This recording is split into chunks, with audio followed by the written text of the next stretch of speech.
Welcome to the Susan Brender Show. It's all about you, featuring shows on health and wellness, the performing arts, politics, and people who inspire you to be your very best. And now, here's Susan Brender.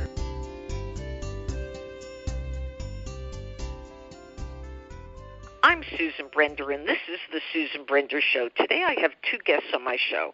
They're mother and son, and boy, are they running a company with a lot of expertise.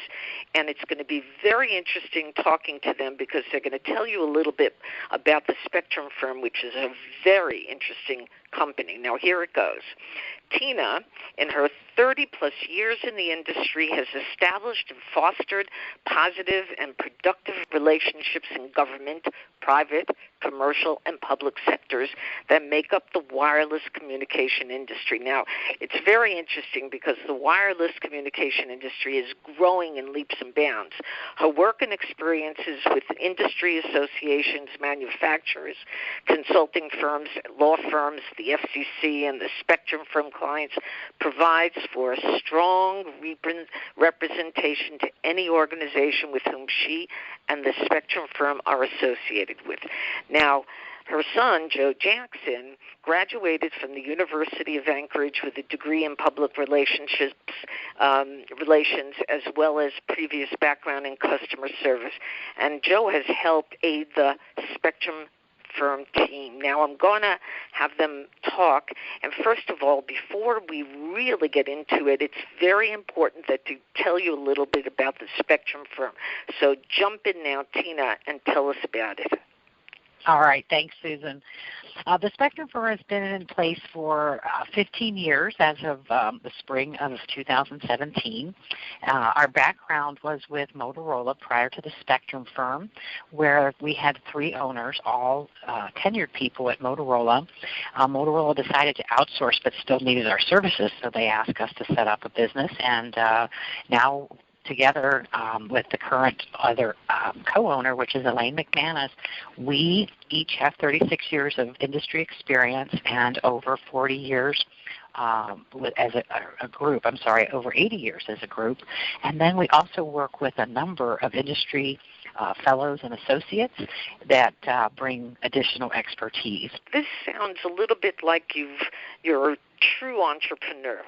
Now, do you agree with me that owning a company of this sort was not easy, and to establish you had to be somebody who had a passion and an understanding of entrepreneurship? I agree to a point. You definitely have to have a passion. You definitely have to have a belief. As far as growing up and thinking I was going to be an entrepreneur, that was not where my head was. It wasn't until a number of different mentors that I had said, so what's next? What's next? And we began thinking what would be next. And then once Motorola decided to do outsourcing, it became very clear that what we were supposed to do was take the next step in faith, and we did. And yes, passion, entrepreneurship, all was developed as we set up our business. Yeah, Tina, there's another thing that you're doing, which I assume is a hobby, but it's a really interesting hobby because now we are in the communications industry, which has a lot of social platforms and also is all involved in this whole thing with the computers. But you are a Radio Club of America and Enterprise Wireless Association fellow, I guess. How did you get involved in that? Actually, we're members of those associations as well as the Association of Public Safety Communications Officials. And that, again, evolved just by the nature of where we came from in the industry, being very much connected to the types of memberships. Enterprise Wireless Association, coming up 36 years, APCO 36 years, and then we moved from corporate membership to individual membership with a number of different chapters. And then we support them as we're able to as a vendor, doing trade shows, supporting in their trade shows, which helps them put on educational items and conventions. Mm-hmm. Joe, Tell us more about your work in this area. You know, I told our audience that you were involved in public relations as well as in customer service, which is really one of the things that I have a question about, because when you go to a store today and you walk in and customer service relationships doesn't seem to even exist. So what is it that you do for the company, and do you believe that you do it as well as you could? So like you mentioned, I did have a background in public relations there, and no, it's funny that you mentioned that. I couldn't agree with you more. I think that's kind of underlooked in a lot of cases. I started off with the Spectrum firm doing just sort of administrative tasks, things like that, but moved into a sales position because I felt I was well equipped to deal with customers on a personal basis, just having that not necessarily face to face, but active and honest interaction with people. And I think that's invaluable. I think people really appreciate that, especially companies that are outsourcing and looking for that. Having a in contact, ready to go, personable experience. I feel like that is something that really draws people to the Spectrum firm. Oh, sure. Yeah, that makes sense. Now, you get a lot of referrals from public safety and vendor communities. Explain that to our audience, because so many people would love to be linked into a lot of groups and a lot of organizations, and it's not easy. So what's your experience with that? So like we talked about a little bit earlier, we do have a major focus on public safety with memberships with APCO International and things like that. That's always been something that we've focused on. A lot of the owners with their experience with Motorola having that, and not a lot of those agencies have in-house resources to handle the FCC licensing. So we get a lot of referrals from that and the vendor communities. And just the background, it's collectively set us up in a place to help those agencies out when they need to outsource. And we felt that's important. I've been going to the APCO conferences for a good few years now, and just it's incredible to see that firsthand, to have those experiences with people who are involved in those communities, hearing their stories, having that face-to-face time with people who are actively involved, whether that's 911 responders, fire crews, and things like that. It's really cool to see that and to hear their stories of how they're actively helping in so many ways. And so being able to facilitate that with our work and being able to support them in what they do has always felt really important to me. And that's something that I've been lucky enough to see firsthand and to continue to get to work with. I think it's kind of incredible that you do everything face-to-face, because today everybody's on their phone, they're messaging, and they're on the computers, and they're on all these different communication sources. But here you talk about being face-to-face, and I love that idea, because what else is more important than being able to listen and speak to and be tete-a-tete with everybody? Don't you agree with me on that? Totally agree. Yeah, no, of course. And we, a lot of work is done over the phone and things like that, of course, in the business side of things. But the conferences, that's something for me that's been invaluable, and I think that's something that's given the Spectrum firm, even before I was involved, a reputation that it has. I hear you. And Elaine McManus, the other owner of the Spectrum firm, totally agrees and supports us in that. And Tina, you're a female, a woman, obviously, and I'm just so surprised that a woman is involved in this kind of business, because this seems to be a man's business. Am I wrong? I mean, are you in the minority or are you in the majority? Which one is that? We were always in the minority, and although it is growing, there's also an issue with young people coming in. There really is a concentrated effort on bringing young people into this industry. But yes, we did have some challenges over the years being female, but then again, I do totally believe in what I've seen and learned and believe is that women bring something that men don't bring to the party, as far as our gifts are different from men's gifts, and that we can complement one another, and I see that day in and day out.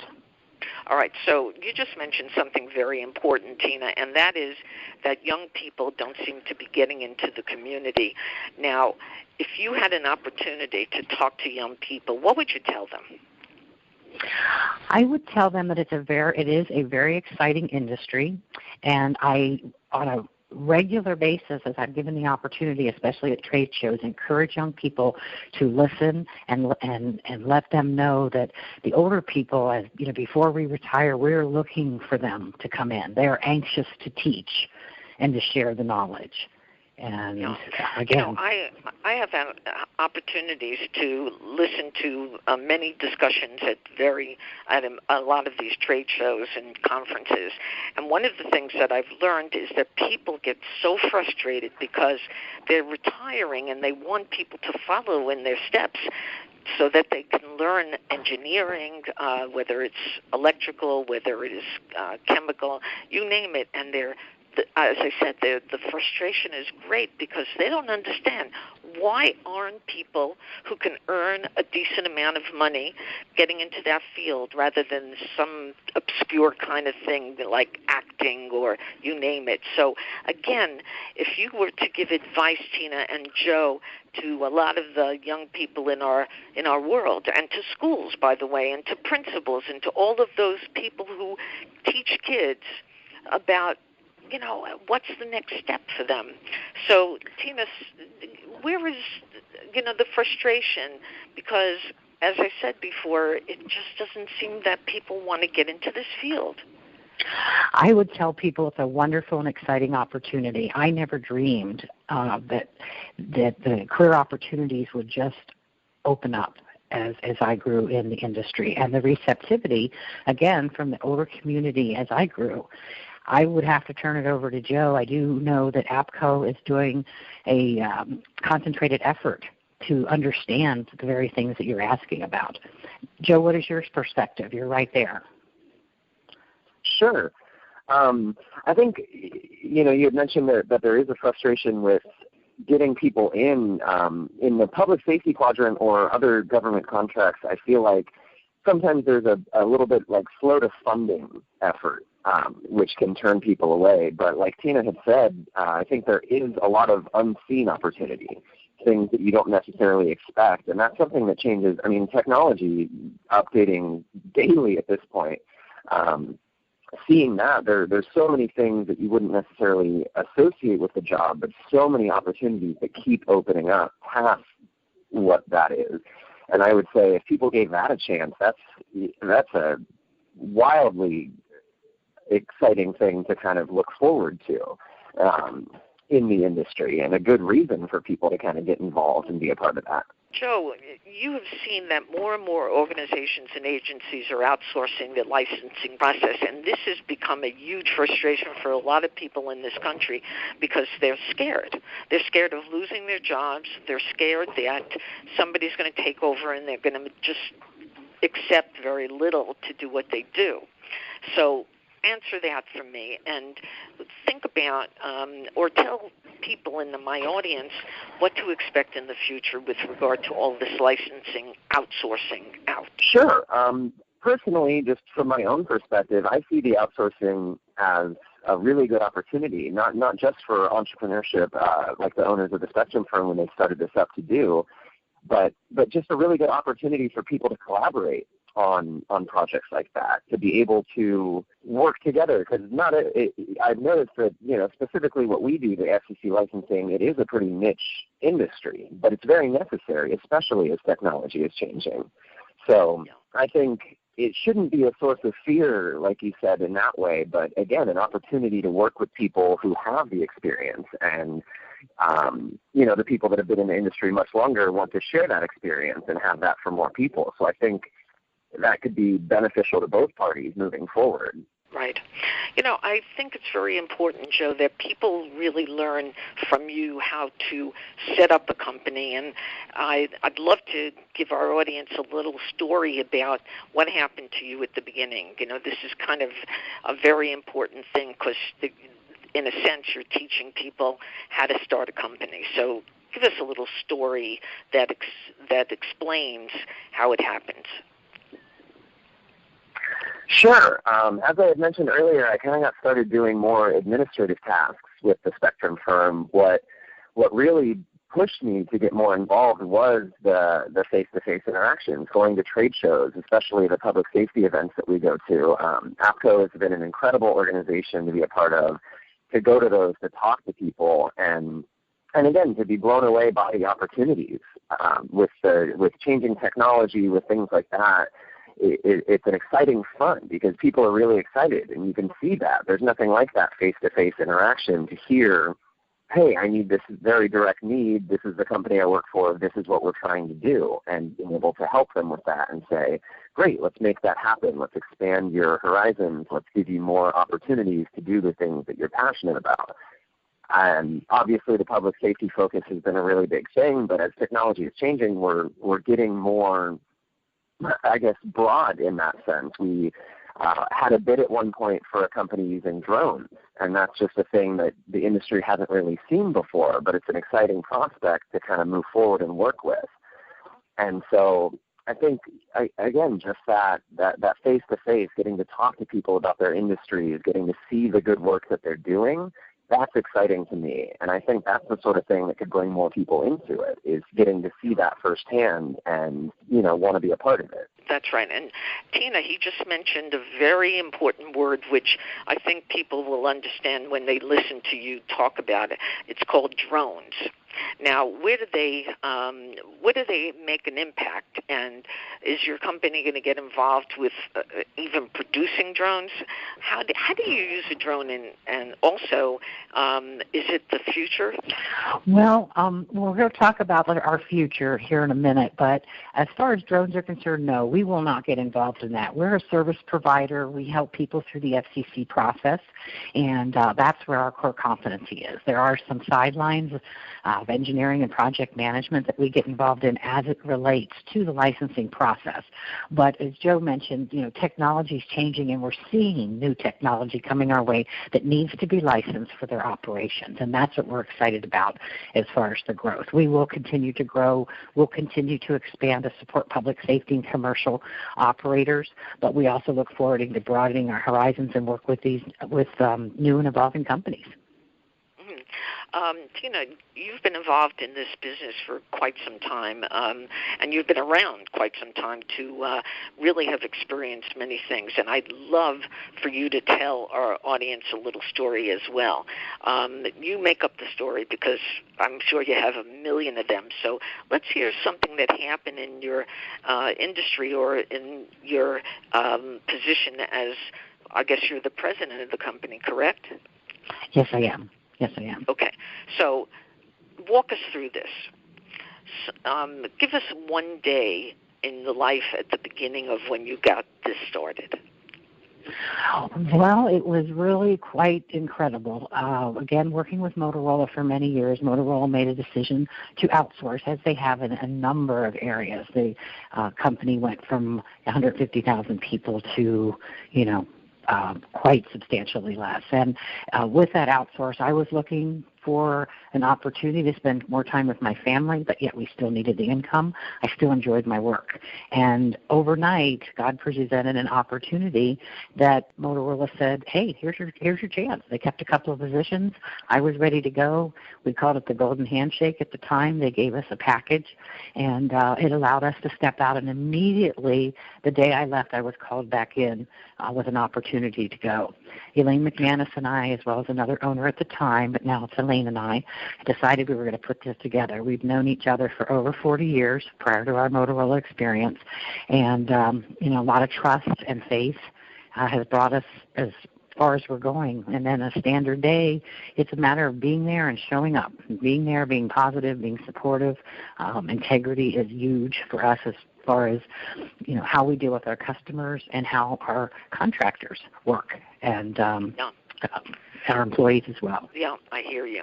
Now, you talked a little bit about the future, but I would love our audience to know a little bit about what's going to happen for you. And you start off, Joe. What do you think is going to happen to you in the short term? In the short term, I think this last year has been just great for us, seeing an expansion on projects, customer base, and things like that. I think direct next step is, keeping that up. Sometimes it's hard to tell exactly what the outcome from, my sales position is going to be. It could take 6 months, it could take 2 years, it could take a couple days. You never really know what that turnaround is going to be like. But we've been trudging away, and there's been a lot of progress, which is exciting to see. So I think from there, it's just keeping that open mind. I've had a lot of great conversations with other professionals in the industry about their companies, what companies are looking to do, because business models are changing. I mean, that's going to happen as everything industry progresses. So keeping up with that, but there's never going to be a lack of need for the licensing for people to be able to do this. And, maybe that makes things a little more difficult on the licensing side as the spectrum fills up a little bit more. But for us, I mean, that's just more and more prospects to get involved with up-and-coming agencies. And for me, I think that's the most important thing, staying relevant, staying connected. Yeah. Joe, you mentioned that things are evolving, and of course we've discussed a little bit about that, but just tell us again, what should we think about? What should we see? What are we going to see in the near future? As far as technology goes, I guess your guess is as good as mine, but it's really cool to see companies adapting. I mentioned earlier that sometimes government contracts are a little bit slower for funding, but that funding is very consistent. So I think just as things progress, as things are going further, we'll see better communication, more reliable, whether that's two-way radios or repeater systems, things like that. Just as that evolves a little bit, seeing companies better equipped to deal with their day-to-day. You had brought up the drone thing earlier. That was an exciting thing for me because that's such a revolutionary technology thing right now, and I think we'll see more things like that going forward. And that's all, kind of falls within our wheelhouse of things that we can cover. Yeah. And Tina, if people want to get in touch with you and they want to really learn a little bit more about the Spectrum Firm, how do they do that? Well, they can reach us in a number of different ways. I can be reached directly through email at tina.jackson@thespectrumfirm.com. My phone number is area code 858-484-8502. They could also contact Elaine McManus at 903-939-0840, or Joe. Joe and Tina. I always like to give my guest the last word. If there's something that you could tell our audience that you feel is very important, again, I want you to tell them. Well, I would say what's most important for people who are involved in spectrum licensing requirements is that they start early. Many times, far too many times, people come to us and they have a need that needs to go on the air within 30 days. Well, depending on the frequency band, the size of the system, and the process that they have to go through, because there are many processes, it could take months. I've seen some of them with FCC rule waivers that take a year or more. And so coming to an organization like the Spectrum Firm 30 days before they need to operate is not a good idea. So I highly recommend planning, contacting, sharing, and moving forward. Yeah, and Joe, what's your thoughts about this particular issue? How do you feel? I mean, you must, like Tina said, get started very early. And what's your information that you want to tell the audience? And that should be your last word. Yeah, I mean, definitely agree with that. We've seen plenty of projects on a rush timeline. I agree with the phrase, starting early. And back to your earlier point about just getting younger people into the industry, I think that's a start early thing too. I'm starting to see a lot of change. I've obviously been involved for a good few years at this point, but it's cool seeing younger people getting involved. And it's interesting, for me to think that I have a little bit of an upper hand in that. But even if it's not something that people necessarily think of as a direct option or something like that, I think that this industry has so much opportunity, so much unseen opportunity, and I would highly recommend people getting involved, because as those opportunities continue to expand, I think there's so much potential there. And like you said, with people wanting to pass on legacy, things like that, wanting to get more people involved in an industry that they're passionate about, that opportunity is not going to run dry anytime soon. Well, Very interesting, both Tina and Joe. Now, I want to again tell our audience that today we've been speaking to two very interesting people. One is Tina Jackson, president of the Spectrum firm, and her son, Joe Jackson, who's a sales and marketing person for the firm as well. And it's been interesting listening to all the things that you're saying, and maybe this is going to have an impact on young people because that is really our future. So thank you again, Tina Jackson and Joe Jackson, for being on the Susan Brender Show. Thank you, Susan. We appreciate you. Thank you for listening to the Susan Brender Show. To be a guest, email sebrender@yahoo.com.